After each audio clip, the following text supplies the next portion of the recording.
Hello, you are tuned in to the Strong, Healthy, Happy podcast. My name is Debra. If you're listening for the very, very first time, welcome. And if you've been listening since the very start, thank you so much for supporting my podcast and for coming back and listening to this new episode. So, I'm going to be talking on this episode about what is online coaching because I get asked a lot, like, how do you lose weight over online? How do you do that? How can you manage how can you manage my weight loss by working online? Like, how is that possible? Do we not meet? Do I not see you? How does online coaching work? And more importantly, what is different about my coaching compared to all the other diets out there? And what exactly is it? So I thought I would record a podcast all about my coaching, how it's different to other diets that you've tried before. And I'm going to explain how it works so you have a much greater understanding of how coaching works. Now, before you decide you don't want to listen because you're not interested in online coaching, I would encourage you to continue listening, because if you're currently following a diet or you're back doing a diet that you've done before, then this is very much worth you listening to, especially if you've regained the weight that you've lost, or you're just not getting results, or you're not able to, you can get results, but you can't keep it off. This is really, really worth you listening to.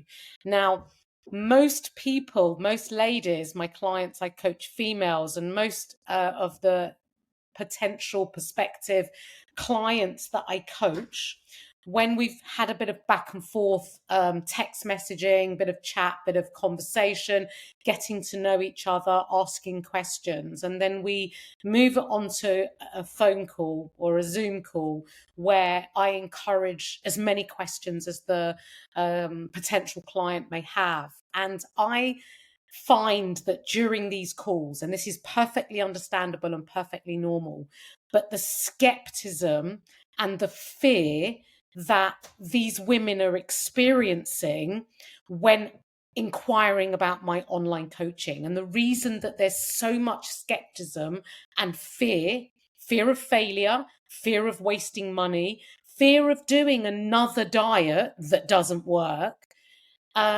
it is completely understandable. And this is what I work through in a phone call when I speak to ladies. And this is why I thought it'd be useful to record it as a podcast, because maybe you haven't yet engaged in conversation with me.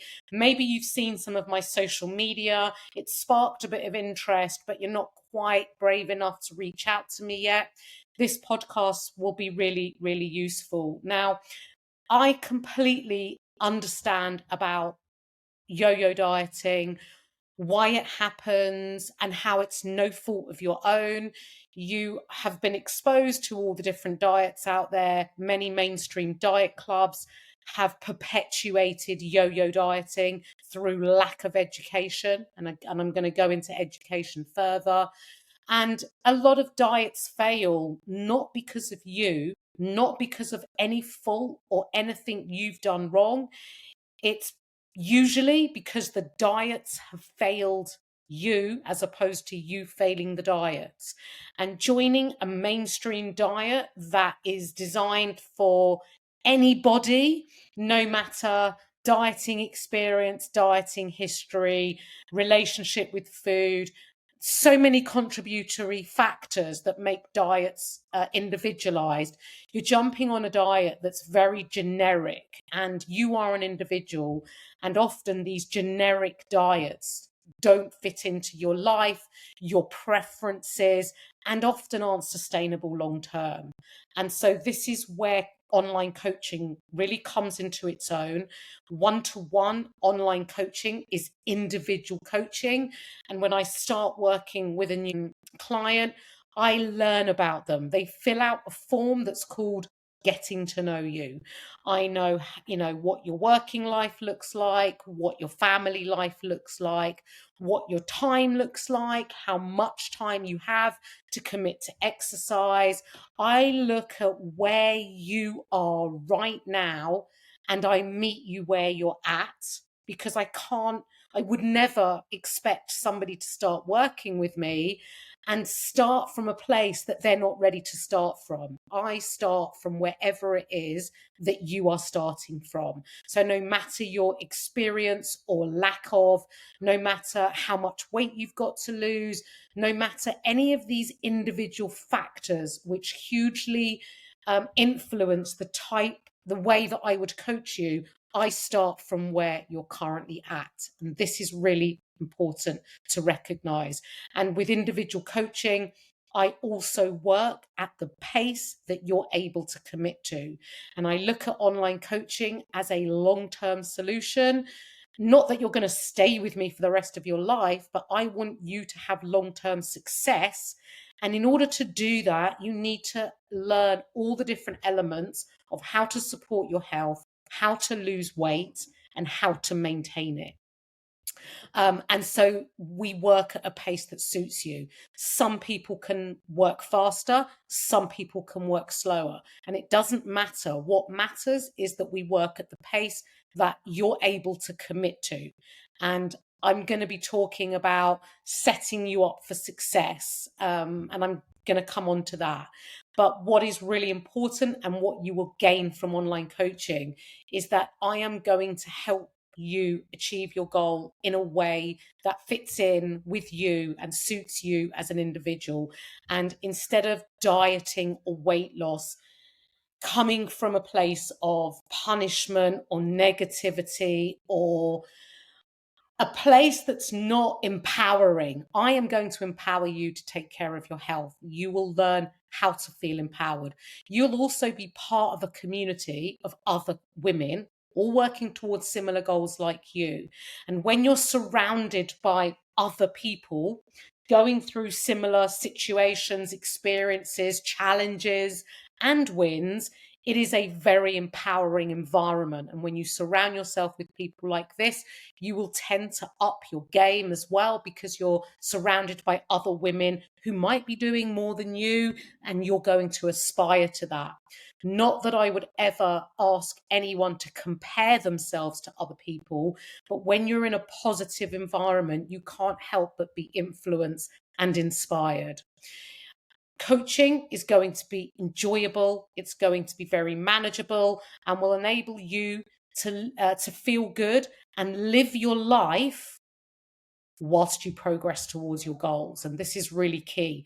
I don't expect anyone to put their life on hold because they're on a diet or because they're losing weight.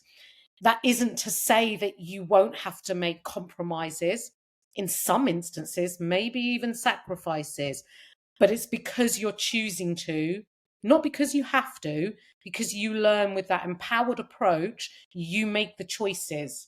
I just give you the education and the support and the guidance so that you can make these empowered choices. And so coaching is a very positive experience.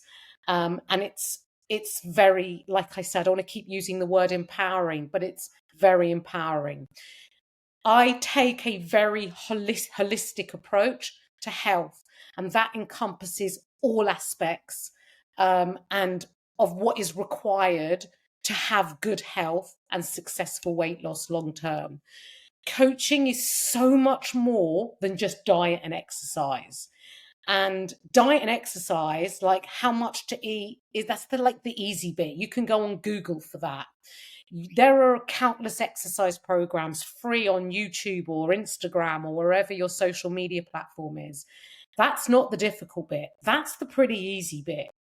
What the difficult bit when it comes to improving health and weight loss and sticking to a diet is overcoming any barriers, your limitations, your barriers to get things done, things that you find challenges, situations that unsettle you, or anything that stops you doing what's needed to be done, coaching with me will enable you to overcome it, because we look at what those barriers are and we look at ways for you to overcome it in a way that's suitable for you and that's manageable and achievable, so that we reset those expectations and make sure that you're always set up for success. Like I say, coaching is much more than me just giving you a calorie target and sending you off. I don't write meal plans, which shocks clients when they very first start with me. And they say, what do you mean you're not going to write me a meal plan? And there's many reasons for that. First of all, only dietitians are qualified to, or insured and qualified to be writing meal plans. I help my clients with nutrition choices. I have lots of resources and coaching support to enable them to know and understand what to eat, how much to eat, how to eat. But for me to write you a meal plan is not teaching you anything, and it's not real life. Because what happens if you go out on a Saturday night? My meal plan's null and void. And then what happens if you can't stick to the meal plan is you'll probably just go crazy, because if you can't stick to the plan, then you may as well not stick to any plan. And so meal plans have a lot of negatives to them. And it is a bit of a lazy way to coach, because I put a lot of effort into helping my clients increase their own nutrition knowledge. And then they have this knowledge for life. So, way beyond coaching with me, they are able to manage their nutrition and maintain their weight loss results, because they know and understand what it is that they need to do. And this is why coaching is such a great solution. It's a little bit like learning to drive. If you were learning to drive, you wouldn't want to be having lessons for years and years and years and years. Something's not right with that driving instructor, that you're not passing your test and not needing lessons anymore. And my coaching is a little bit like that. The most successful way I coach is when clients leave me because they have the tools to be able to continue this by themselves. Now, the longevity of a client can vary. Most of my clients stay with me for quite some time, a year, 2 years, some longer, because it's very life-changing.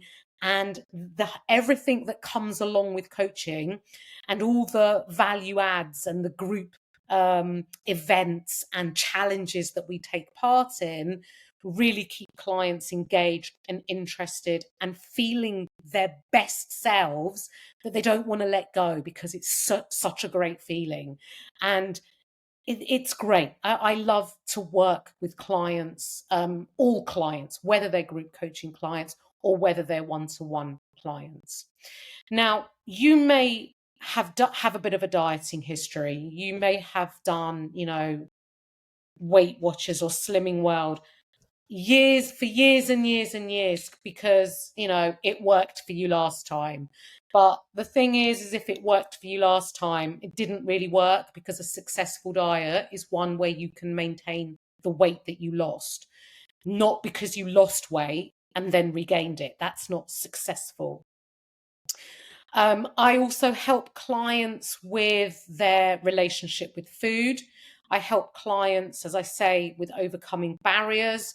I help clients do what I call the deeper work, because unless you do the deeper work, it doesn't matter how much you stick to a diet in the short term. If you have relationship with food issues, if you have body image issues, they are going to keep cropping up and getting in the way of you achieving your goals and maintaining that goal over the long term. So let's start with nutrition, because I'm off on a bit of a tangent. So let's start with nutrition. I do give nutrition targets, right? Because we have to cover off those basics. Some of my clients track and some of them don't. And it's very individual. And I do what works for the client, what's in their best interest to do, and I also take into consideration their preferences. I manage their nutrition in various ways, client suitability and depending their preferences. And we work towards goals. And I teach clients about nutrition. I teach clients how to eat a healthy diet, what that means. A lot of us say, I eat healthy foods, but I don't understand why I'm not losing weight. And it's understanding food values, i.e., their calories, because even healthy foods contain calories. I teach clients how to create a balanced meal. Sounds pretty basic, but most people don't know how to create a balanced meal or what it looks like on their plate, what sort of food types and the quantities of those food types, what takes up the most space on your plate and how to fill your plate.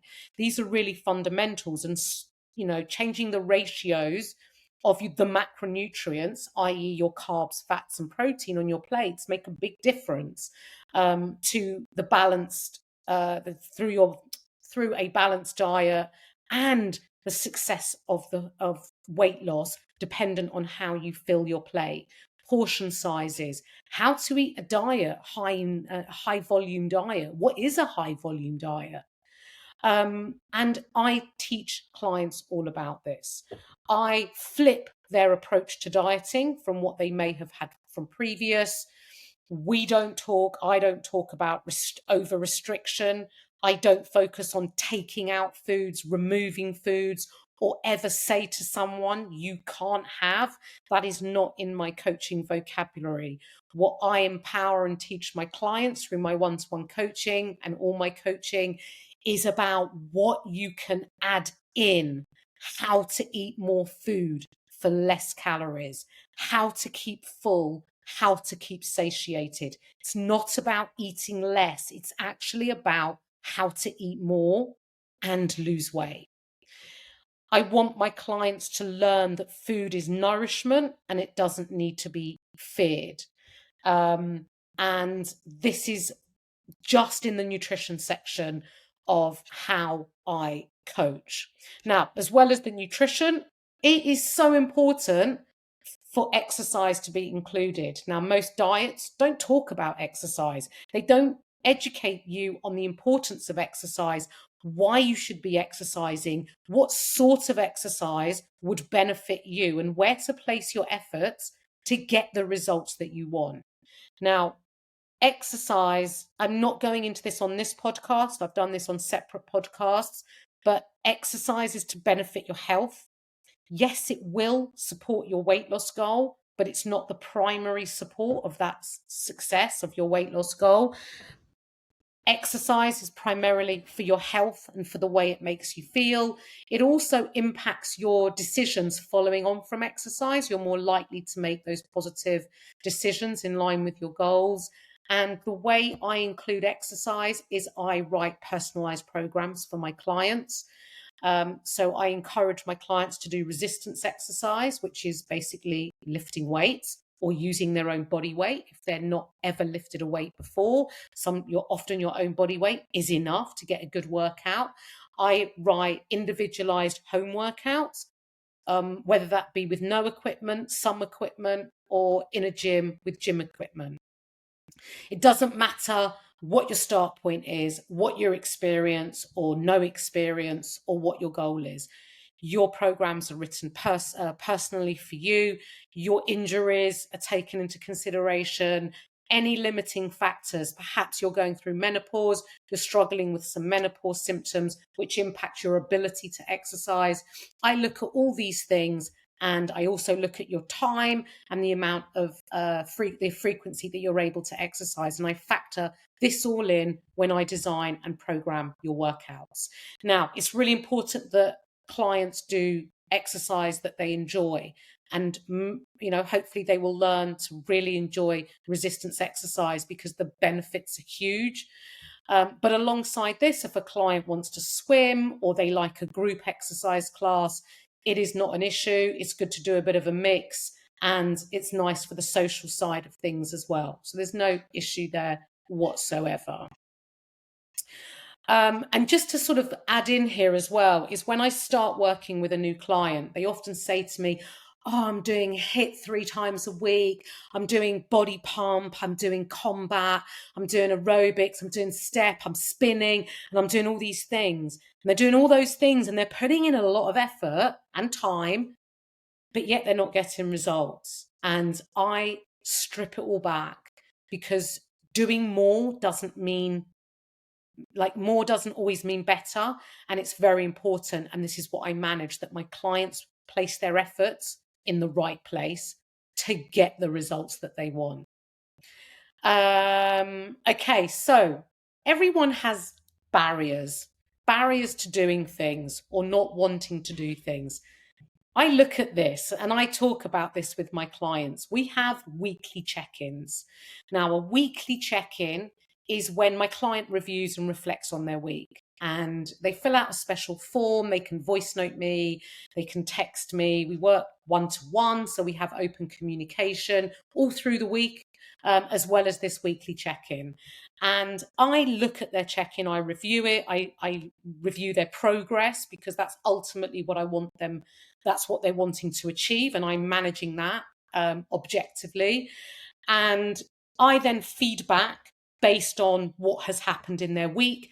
I reset their mindset if needed and set them up for the week ahead, so that we're always working forwards. And if there were any challenges, barriers, we discuss ways to overcome these and set a plan, or my clients set their intentions with my guidance on how to go forwards into the next week.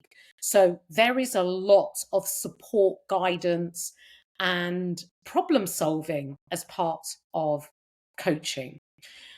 It's very important to set realistic expectations. A lot of diets fail, or improved health goals fail, because expectations are so high. And it's not uncommon that someone's been coaching for 2 weeks and they say, Deborah, I'm sticking to everything. Why am I not getting more results? And I'm like, you've only been doing this for 2 weeks. It's taken you years to get to the point where you're at now, and we've only been working together 2 weeks.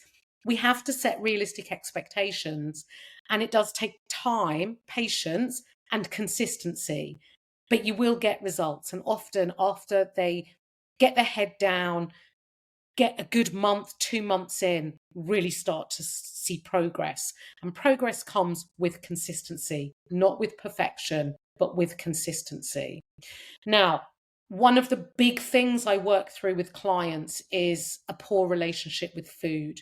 Now, you may listen to this and think, well, I don't have a poor relationship with food, I'm fine. And maybe you are. But if you've done repetitive diets, if you've done any diets that refer to food as sins, naughty, fattening, good, free, bad, unhealthy, anything that gives food a feeling, you will have subconsciously thoughts and perceptions around food that can lead to a poor relationship with food, because food is autonomous. Food does not have feelings. Food cannot be good. Food cannot be a sin. And if you eat a food that's got a sin in, does that make you bad? Does that make you, what does that make you if you eat a food that's got sins in?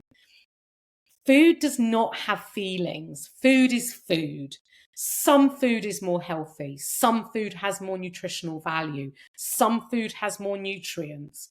But just because a food, may be less healthy, may have less nutrients, may have higher calories, it doesn't make it bad, or it doesn't make it unhealthy. And it's certainly not a sin.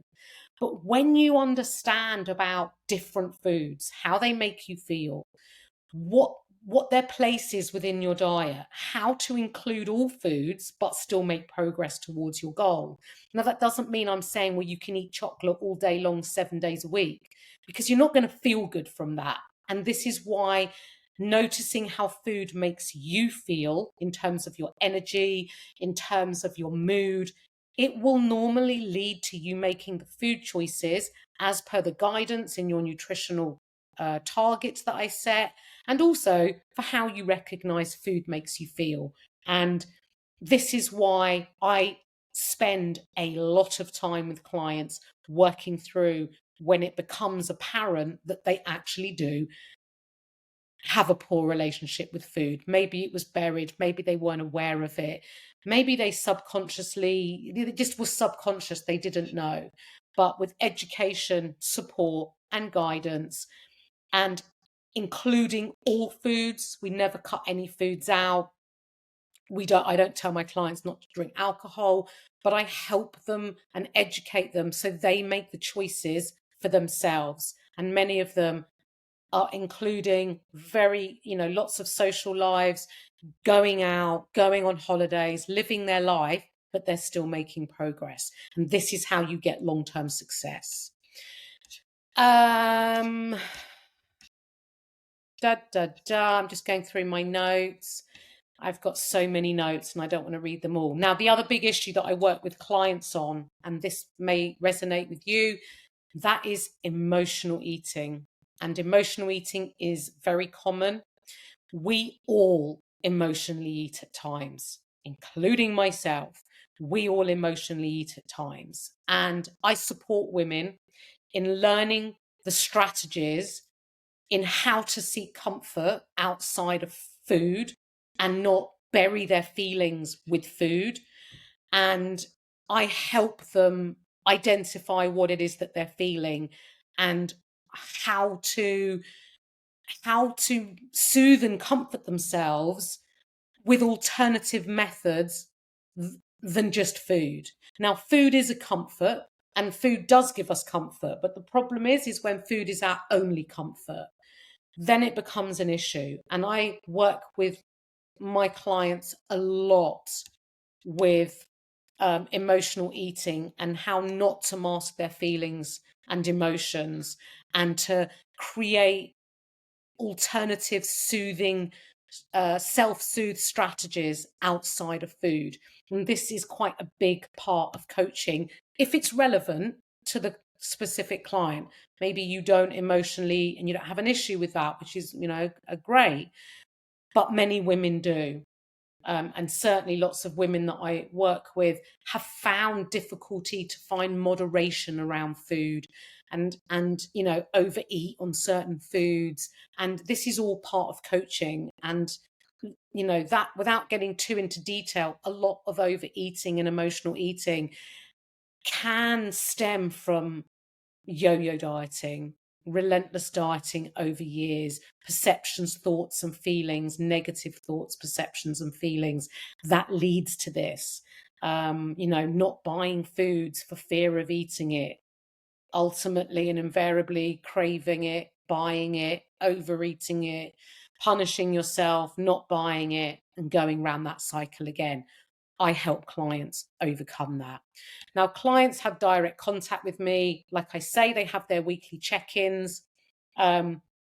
Celebrating wins is a very big part of check-ins because celebrating those small wins help you keep going and making progress towards the long-term goal. And I don't want anyone to be looking at a long-term goal because it can be like standing at the bottom of a mountain and looking at the top, thinking, how the hell do I climb to the top? It's about taking one step at a time, taking one day at a time, having small wins within each day. Might be that you chose the apple over something less nutritious. It might be that you had more protein in your breakfast where before you didn't know how to get protein in your breakfast. So we always celebrate wins. I coach with compassion and always without judgment. Now, I don't have judgment. Nothing my clients do will ever shock me. And it's nothing that I probably haven't done myself in the past and maybe sometimes still do.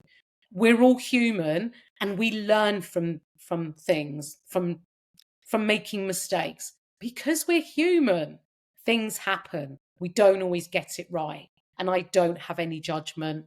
And, when we go through coaching, we build up a relationship, we build up trust. And I always coach without judgment. Now, just because I'm a compassionate coach, it does not mean that I'm soft. Now, I can be when it's right for me to be soft and caring. I mean, I'm always caring, but compassion can also mean that sometimes I can be tough. And giving tough love sometimes is needed with clients because I always have my clients' best interests at heart. And sometimes tough love is needed. But compassion can look different at different times for different clients. We always set realistic expectations. We work on this together. I get my clients to identify their values and what's important to them because, sometimes we say, oh, I want to lose weight. But actually, people say that, but they don't really mean it. They just feel like they should want to lose weight, or perhaps it's expected of them, but actually they don't want to lose weight. And so it's important to identify values. And if weight loss isn't a goal, that's fine. We just adjust the way that I set up and program the individual coaching. It could be just for working on feeling good and improved health, getting stronger, and building muscle tissue for long-term health. So setting expectations, identifying values is really important. I also, for some clients, introduce journaling to them, which is a bit like in really simplified terms, it's a bit like adult diary writing, where you reflect and gain perspective over things you've done well, things you could have done better, how you would do things differently in challenging circumstances if you were faced with them again. And it can be life-changing. And many of my clients say it has changed their life. And I remember when I first started journaling, it took me ages. I just thought, what is this? It's just, what is this? I don't need this. And then when I gave it a go, I'm still journaling. I've been journaling for about 2 years now. And it is really, really helpful in gaining perspective and keeping you always being a better version of yourself. I encourage and teach my clients not to have perfection. I actively ask my clients not to be perfect. When somebody is perfect, it makes me nervous because what happens when you can't be perfect is people throw the towel in because they can't be perfect. They think they failed. And then that's when they, hit the fuck it button and go all in because they couldn't be perfect. I encourage my clients to be imperfectly consistent. More progress is made from being consistent but imperfect than aiming for perfection. So, and finally, I ask my clients to be open to change because recognizing, and it's not always easy to recognize that what you may have done in the past actually wasn't working. It may have worked short term, might work for a bit. But if you're back where you started, or perhaps even you've gained more weight from when you started, then it isn't working. And being open to change, trusting me, trusting the process, enjoying the process, and living your life whilst you work towards your goals is a really great way to work towards your weight loss goal or whatever your goal is. But being open to change is really important. And the clients that drop, at first they may have, a wall up, they're a bit resistant. I have clients that tell me after a number of months of working together and they say, Debra, when you told me to do XYZ, I thought you were crazy and I wasn't going to do it. But now, I'm doing it all the time because I've learned to trust you and what you advise me to do gets me the results that I want. But being open to change can take time. But the quicker clients open to change, the better and more progress they will make and the better our relationship will be. But like I say, I work at the client's pace. So if coaching sounds like, you'd like to give it a go, or it sounds interesting, but you're a bit nervous, you shouldn't be nervous because I don't bite and I'm really, really friendly and I'm passionate about my job. I love my job. I love all the women I work with. all of them, and they're all so different with all different backgrounds. I am passionate about helping women feel empowered to feel their best in a way that's really positive, and not to want to lose weight from a place of shame or negativity. It's not the way to do it. And I love working with women. So if you're like listening and you're thinking, oh, what, sounds a little bit interesting, send me a message. All my contact details are in the show notes. You can even click the link and fill out an application to work with me. It doesn't commit you. You're not signing your life away. It just it starts the ball rolling in us just having, online text chats or something like that. And you can just find out a bit more. And my last message to you is, what have you got to lose from trying something different if what you're doing isn't working? Give it a go. You have nothing to lose. And if it doesn't work out for you, or it's not right for you, you're no worse off than when you started. And I promise you one thing, you won't be worse off than when you started. No matter how short or how long you coach with me, you will be in a better place when you finish coaching with me than when you started. And that I can guarantee. Have a great rest of the day. Reach out to me, and please share me with your friends. I want to reach and help as many women as possible, and I need your help to do that. So share me. Don't keep me to yourself. Share the link to my podcast. Share my social media. Share that you're listening to my podcast on your stories or in your WhatsApp friendship groups. I want to help as many women as I can. And the education, the free education in all of my podcast episodes is a really great way to learn and also get to know me. Thank you for listening, and I'll catch up with you on the next one.